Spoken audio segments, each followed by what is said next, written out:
చెల్లె వినపడుతుందారా అమ్మా? Thank you అక్క. ఓకేమా. దేవుని పరిశుద్ధ నామం స్తోత్రం కలుగునుగాక.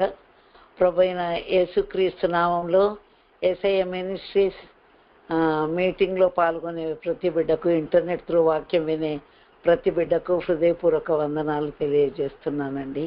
దేవుడే లేఖనం ద్వారా మనతో మాట్లాడినగాక.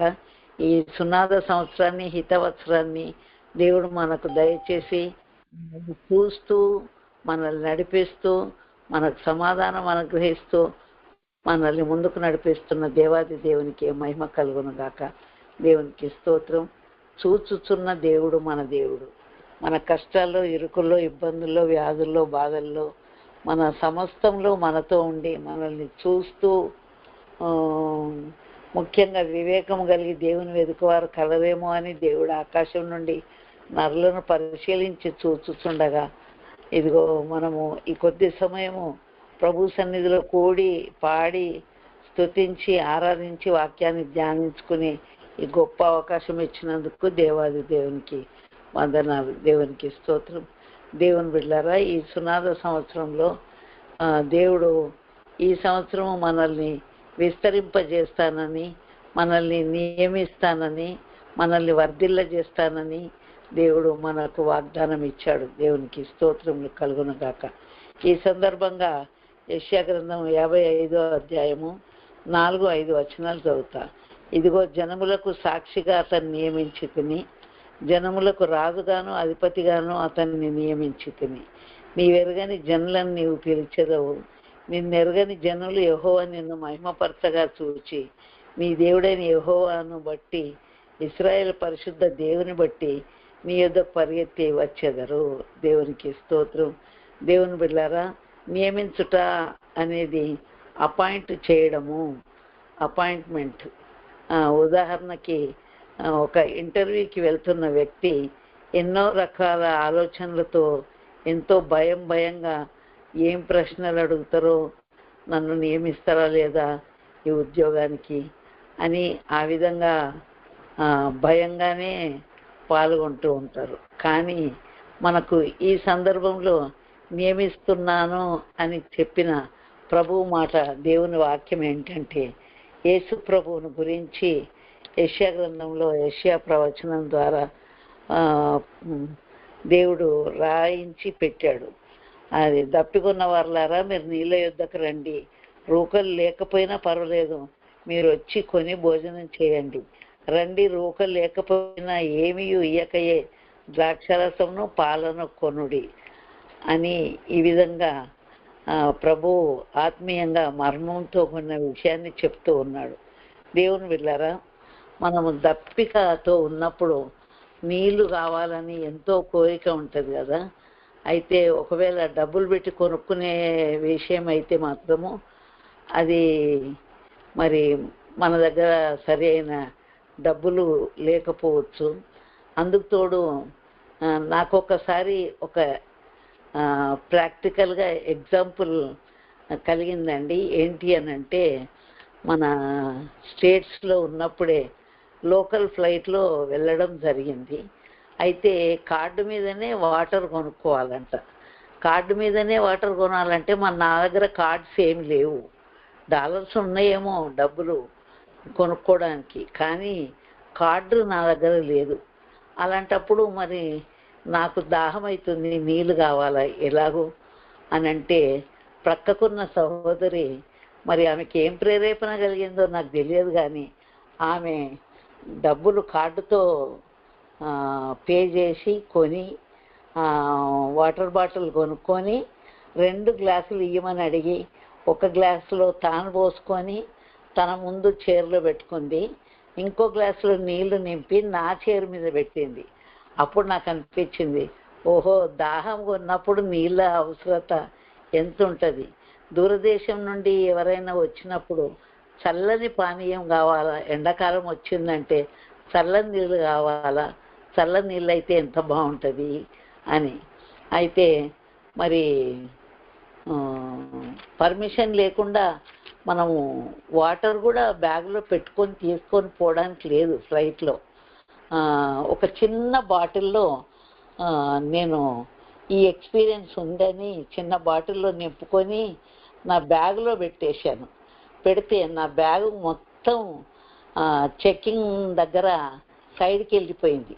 ఏంటబ్బా ఎందుకు వెళ్ళిపోయింది, అందులో ఏమి నెయిల్ కట్టర్స్ లేవు కదా, బ్లేడ్లు లేవు కదా అని నేను అనుకుంటుంటే అందులో నుండి జిప్పు తీసి ఆ వాటర్ బాటిల్ తీసి డస్ట్బిన్లో పడేసి మళ్ళీ నా బ్యాగ్ నాకు ఇచ్చేసింది ఆమె. అంటే నేను ఎందుకంటున్నంటే సెక్యూరిటీ నిబంధనల ప్రకారంగా బ్యాగ్లో వాటర్ బాటిల్స్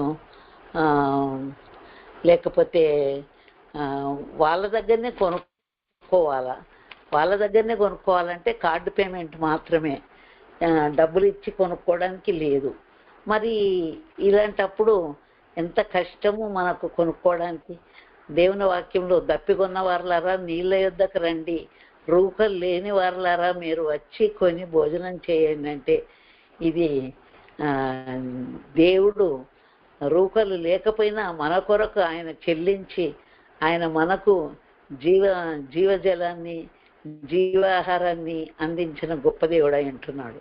దేవునికి స్తోత్రం. దేవుని బిడ్డలారా, దప్పికొన్న వారిని ప్రభు తన దగ్గరికి రమ్మంటున్నాడు.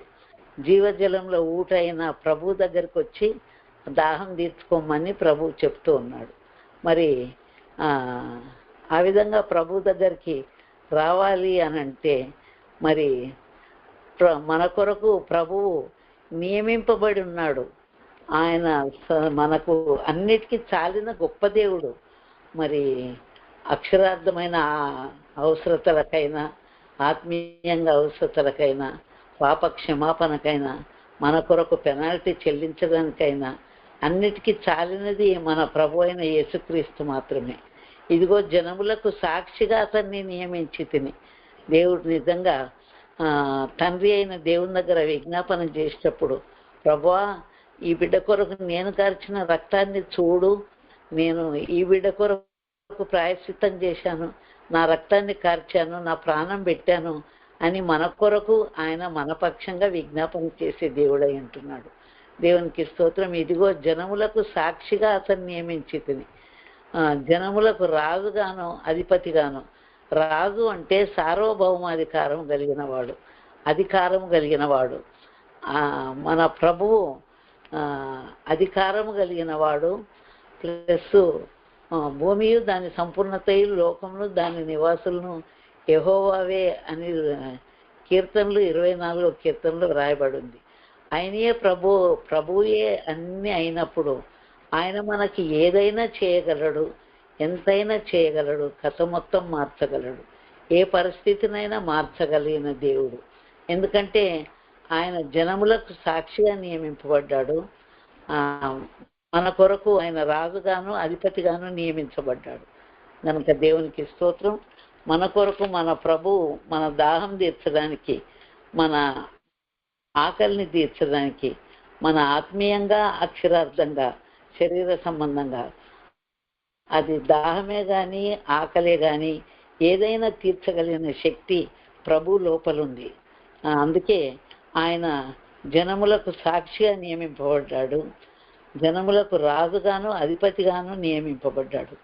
నీవెరగని జనులను నీవు పిలిచెదవు, నిన్నెరగని జనులు యెహోవా నిన్ను మహిమపరచగా చూచి నీ దేవుడైన యెహోవాను బట్టి ఇశ్రాయేలు పరిశుద్ధ దేవుని బట్టి నీ యొద్దకు పరిగెత్తి వచ్చేదరు. దేవునికి స్తోత్రం. దేవుని బిడ్డలారా, రండి, రూక లేకపోయినా పర్వాలే, రండి మన వివాదం తీర్చుకుందాం. మీ పాపములు రక్తం వల్ల ఎర్రనివైనను హిమములాగా తెల్లగా చేస్తా అని యెషయా గ్రంథం 1వ అధ్యాయంలోనే ప్రభువు చెప్పాడు.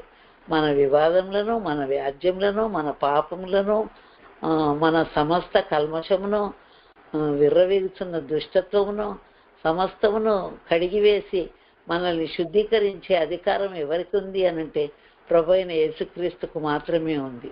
దేవునికి స్తోత్రం.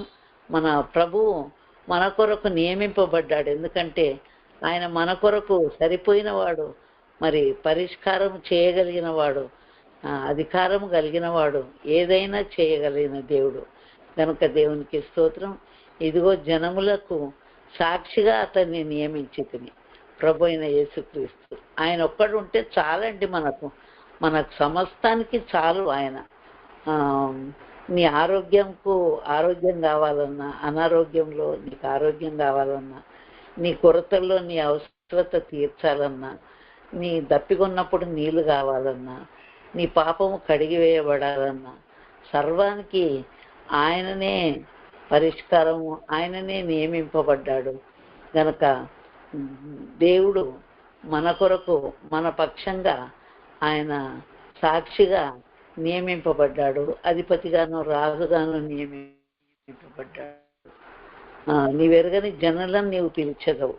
దేవునికి స్తోత్రం. దేవుని బిడ్డారా, ఆయన ఎరగని జనులను ఆయన పిలిచి దేవుడు మరి మహిమపరచగా చూసి జనులు యెహోవా నిన్ను మహిమపరచగా చూచి, నిన్నెరగని జనులు నీ దేవుడైన యెహోవాను బట్టి, ఇశ్రాయేలు పరిశుద్ధ దేవుని బట్టి నీ యొద్దకు పరిగెత్తి వచ్చేదారు. దేవునికి స్తోత్రములు. దేవుని బిడ్డలారా, ఒక సాధనముగా దేవుని కొరకు వాడబడుతున్నప్పుడు, అలాంటి వారిని దేవుడు తన సాక్షిగా నిలబెట్టుకున్నప్పుడు, మనం ఎరగని జనులు మన దగ్గరికి వచ్చి మనము దేవుడు మనల్ని మహిమపరచగా చూచి, మనకు అధికారమయ్యగా చూచి, మన ద్వారా గొప్ప కార్యములను అద్భుత కార్యములు జరిగించడం చూచి జనులు మన దగ్గరికి పరిగెత్తి వస్తారని దేవుని వాక్యం చెప్తుంది. దేవునికి స్తోత్రం. దేవుని బిడ్డారా, మరి మన ప్రభు ఏమో మన కొరకు సాక్షిగా, రాజుగా, అధిపతిగా నియమింపబడ్డాడు.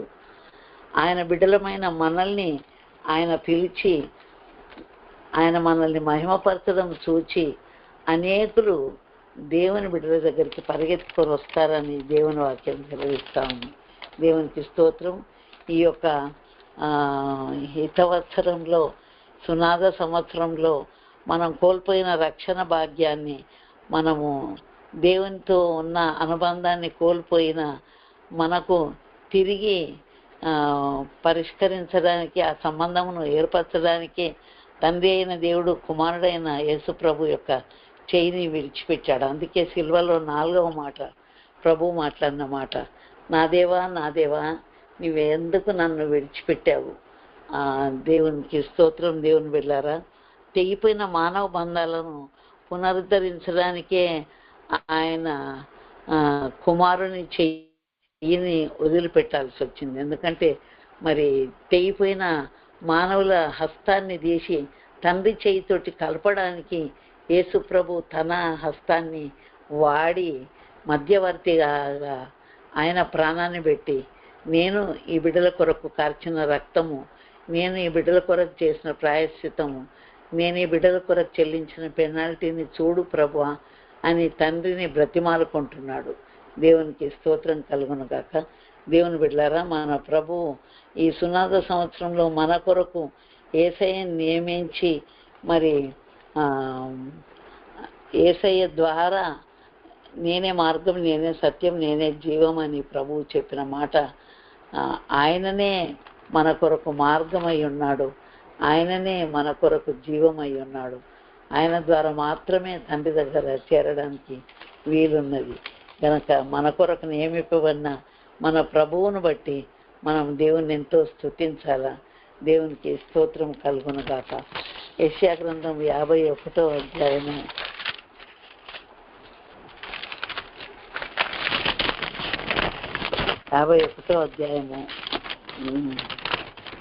4వ వచనంలో, నా ప్రజలారా నా మాట ఆలకించుడి, నా జనులారా నాకు చెవియొగ్గి వినుడి. ఉపదేశం నా యొద్ద నుండి బయలుదేరును, జనములకు వెలుగు కలుగునట్లుగా నా విధిని నియమించును. దేవునికి స్తోత్రం. అంధకారంలో కొట్టుమిట్టాడుతున్న మనుషులకు మార్గాన్ని చూపించడానికి దేవుడు తన వెలుగును మనకిచ్చి మనల్ని వెలుగు సంబంధాలుగా తీర్చిదిద్ది, ఆయన ఉపదేశమును అనుసరించే బిడ్డలను ఆయన మార్గాన్ని చూపెట్టేవారుగా దేవుడు నియమించినాడు. అందుకే నా ప్రజలారా నా మాట ఆలకించండి, నా జనులారా నాకు చెవియొగ్గి వినండి, ఉపదేశం నా యొద్ద నుండి బయలుదేరను. నిజమే. దేవునికి స్తోత్రం. మన ప్రభువు మనకు ఉపదేశం చేసే దేవుడై ఉంటున్నాడు, మనకు మార్గాన్ని చూపించే దేవుడై ఉంటున్నాడు. మరి మన ప్రభు అయిన యేసుక్రీస్తు లోకానికి వెలుగై ఉన్నట్టుగా ఆయన బిడ్డలమైన మనల్ని వెలుగు సంబంధాలుగా తీర్చిదిద్దాడు కనుక మరి వెలుగు కలుగునట్లుగా నా విధిని నియమించును. దేవునికి స్తోత్రములు. మరి దేవుడు మనల్ని వెలుగుగా చేసి మరి మార్గాన్ని చూపెట్టేవారుగా చేసి ఆయన ఉపదేశం విని అదే ఉపదేశాన్ని లోకానికి ప్రకటించే బిడ్డలుగా వెలుగు సంబంధాలుగా మనల్ని చేసి ఉన్నాడు. దేవునికి స్తోత్రం కలుగును గాక. దేవుడు మన కొరకు ఉపదేశంను సిద్ధపరిచిన దేవుడు, మన చెవులను తెరవజేసిన దేవుడు, మనల్ని వెలుగుమయంగా తీర్చిదిద్దిన దేవుడు. దేవునికి స్తోత్రం. ఈ సునాద సంవత్సరంలో దేవుడు ప్రభు అయిన యేసుక్రీస్తు మన కొరకు సాక్షిగా నియమింపబడ్డాడు. అంతేకాదు మరి అధిపతిగాను రాజుగాను నియమింపబడ్డాడు.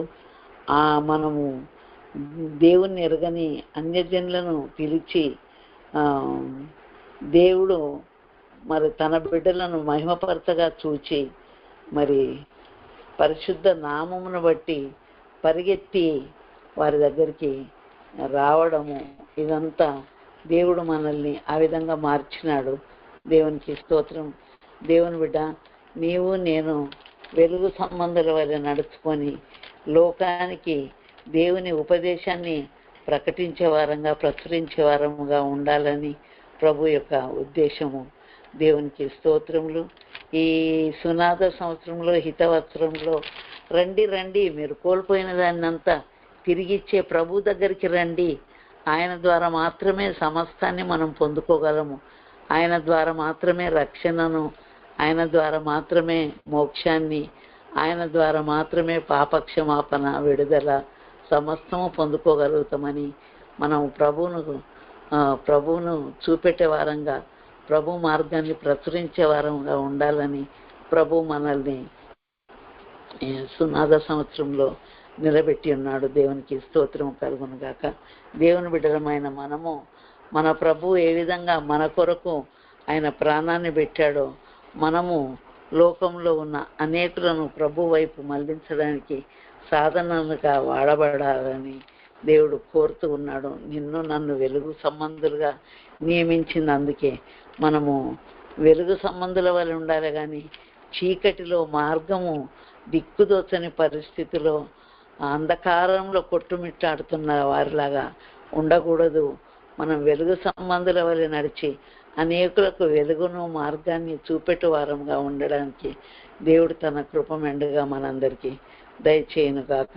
దేవునికి స్తోత్రములు.